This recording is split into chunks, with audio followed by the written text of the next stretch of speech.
guys, welcome back to my YouTube channel Harsha Chandu blogs. ఎలా ఉన్నారు? అందరూ బాగున్నారా? నేనైతే చాలానే బాగున్నాను. ఈ రోజు వీడియో ఏంటనేది మీరు ఆల్రెడీ thumbnail అండ్ టైటిల్లో చూసేసే ఉంటారు.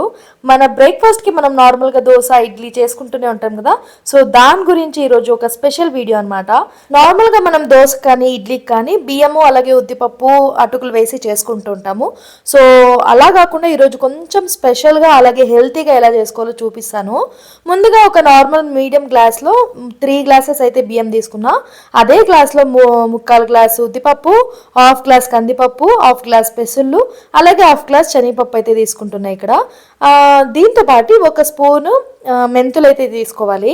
మెంతులు తీసుకోవడం వల్ల మనకు దోశ కానీ ఇడ్లీ కానీ చాలా టేస్టీగా అలాగే చాలా సాఫ్ట్గా వస్తుంది అనమాట. దీంతో పాటు ఒక 1 కప్ అయితే అటుకులు అయితే తీసుకుంటాను. బట్ ఇప్పుడే నానబెట్టట్లేదు దాన్ని. దీన్ని గ్రైండ్ చేసేటప్పుడు ఒక 5 to 10 మినిట్స్ ముందు నానబెట్టుకుంటే సరిపోతుంది.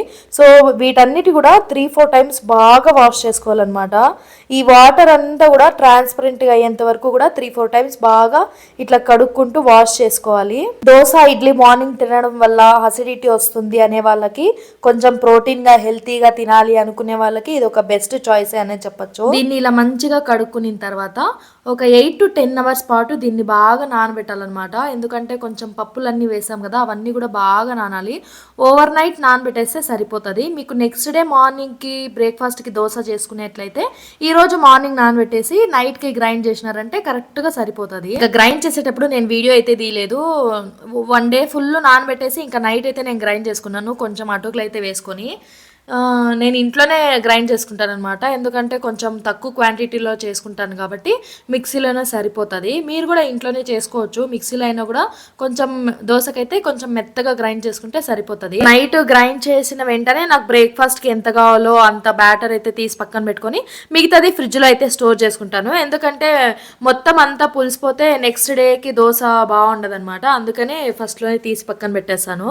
ఇంకా ఈ బ్రేక్ఫాస్ట్ దీంట్లోకి కొంచెం సాల్ట్ అలాగే వంట సోడా అయితే వేసుకొని మనకి బ్యాటర్ కన్సిస్టెన్సీ చూసుకొని వాటర్ కూడా అడ్జస్ట్ చేసుకొని కలుపుకోవాలన్నమాట. దీన్ని ఇలా కలిపేసిన తర్వాత ఒక 5 to 10 మినిట్స్ అయితే పక్కన పెట్టేస్తే మన దోశ బ్యాటర్ అయితే కరెక్ట్గా సరిపోతుంది. ఇంకా ఈ గ్యాప్లో మనము దోశకు కావాల్సిన చట్నీ అలాగే పొటాటో తాలింపు కూడా చేసేసుకున్నాను నేను. ఇంకా నార్మల్గా ఇది అందరూ చేస్తారు కాబట్టి దీన్ని ప్రత్యేకంగా రెసిపీ ఏం షూట్ చేసుకోలేదు, జస్ట్ అలాగే చూపిస్తున్నా.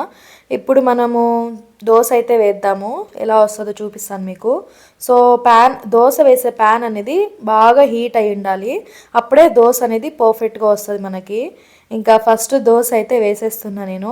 మీరు నార్మల్గా onion dosa, egg dosa, normal ఏదైనా వేసుకోవచ్చు. ఇంకా మేమైతే ఈ మధ్య ఆనియన్ దోశకైతే చాలా అడిక్ట్ అయిపోయాము. బట్ ఇప్పుడు టైం లేదు అంతగా, అందుకే ఇక్కడ నార్మల్ దోశ అయితే వేసి చూపిస్తున్నా. సో చూసారు కదా, మనం మెంతులు వేయడం వల్ల దోశ అనేది పర్ఫెక్ట్గా రోస్ట్ అవుతుంది. సో మీడియం ఫ్లేమ్లో పెట్టి ఇప్పుడు దోశలు వేసుకుంటే చాలా బాగుంటుంది. చూసారు కదా, చూస్తుంటేనే నోరు ఊరుతుంది. ఇంకా నెక్స్ట్ ఎగ్ దోశ కూడా వేసాను నేను. సో ఇలా మనం ప్రోటీన్ అన్ని పప్పులు కలిపి ఇలా దోశ చేసుకోవడం వల్ల మార్నింగ్ మనం దోశలు తిన్నట్టు లైక్ టేస్టీగానే ఉంటుంది, అలాగే హెల్త్కి కూడా చాలా మంచిది. ఒకసారి మీరు కూడా ట్రై చేసి ఎలా వచ్చింది ఏంటి అనేది నాకు ఖచ్చితంగా కామెంట్ చేయడం మాత్రం మర్చిపోవద్దు. దీంట్లోకి వాడిన అన్ని ఇంగ్రీడియంట్స్ కూడా మన హెల్త్కి చాలానే మంచిది. ఇంకా దీంట్లో వాడిన వాటిల్లో ఎక్కువ శాతం మెగ్నీషియం, పొటాషియం అలాగే ఎక్కువ ఐరన్ ఉండడం వల్ల మన హార్ట్ హెల్త్కి అయితే చాలా మంచిది. డయాబెటీస్ ఉన్న వాళ్ళు కూడా ఇలా ట్రై చేసినారంటే ఇంకా హెల్త్ చాలా బాగుంటుంది. బ్లడ్ ప్రెషర్ కంట్రోల్లో పెట్టుకోవడానికి అయితే చాలా హెల్ప్ అవుతుంది, మన డైజెషన్ కూడా హెల్ప్ అవుతుంది. ఇంకా మనము పెసులని నానబెట్టి తీసుకోవడం వల్ల మన బాడీలో ఉన్న ఇమ్యూనిటీ అనేది బూస్ట్ అవుతుంది, అలాగే విటమిన్ సి కూడా చాలా వరకు వస్తుంది. సో ఇంకా నెక్స్ట్ టైం మీరు కూడా మీ ఇంట్లో డెఫినెట్లీ ఈ దోశ బ్యాటర్ అనేది ట్రై చేయండి. దోశలకే కాదు ఇడ్లీలు కూడా చాలా సాఫ్ట్గా వస్తుంది అనమాట. నేను నెక్స్ట్ డే అయితే ఇడ్లీ కూడా చేశాను, దాన్ని కూడా మీకు చూపిస్తున్నాను చూడండి. ఇక్కడ వైట్ ఇడ్లీ కాస్త కొంచెం లైట్ గ్రీన్ ఇడ్లీ లాగా ఉందన్నమాట, ఎందుకంటే మొత్తం అన్ని పప్పులు వాడాం కదా అందుకని. ఇంకా ఇంకొక టిప్ ఏంటంటే, ఇడ్లీ నార్మల్ మనం ఇంట్లో చేసేలాగా అయితే ఒక ప్లేట్లో వాటర్ అయితే వేసేసి ఈ ఇడ్లీ ప్లేట్ అనేది కొంతసేపు దాంట్లో పెట్టినామంటే ఇడ్లీ ప్లేట్ నుంచి ఇడ్లీ చాలా ఈజీగా రిమూవ్ అవుతుంది అనమాట. సో చూసారు కదా ఎంత సాఫ్ట్గా వచ్చిందో. సో వీడియో అనేది లాస్ట్ వరకు చూసారని అనుకుంటున్నా.